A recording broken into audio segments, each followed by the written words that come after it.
अस्सलाम वालेकुम वरहमतुल्लाहि वबरकातुहू। आज छे पढ़न आफोजुन मुकाबल अमिच करन क्वेश्चन नंबर 3 वाहिद जुमा हरकत हरकत बरकत बरकत मुरावत मुरावज वसमत वसमत सूरज सूरज हुकूमत हुकूमत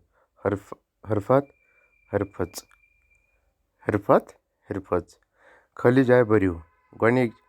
हरकत हरकचन अजमत अजमतन सूरज सूरजन जुमलो बनायो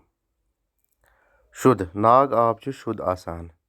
हौसला मुसीबत ज़दन गस हौसला दिन जुमलो बनानुक मतलब यह आसान कि युस यह जुमलो यथ लफ्ज़ जुमलो बनावन सो लफ्ज़ गस ज़रूरी जुमलस मज युन नुकसान सैलाब वारिया नुकसान करान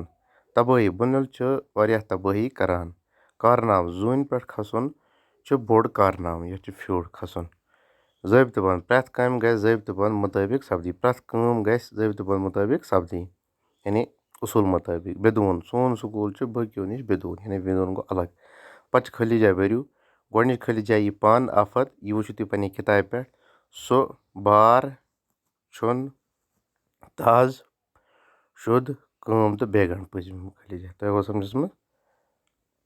पच लफ्ज़न मज लिखियो यम लखन लफ्ज़न मज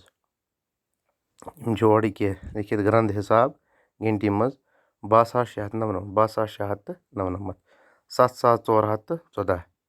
3,415 ये 3415 530 530 200 यानी 200 वनो 250 वनो हथ तो अगर यह लिख तो पे कापि पे साफ साफ।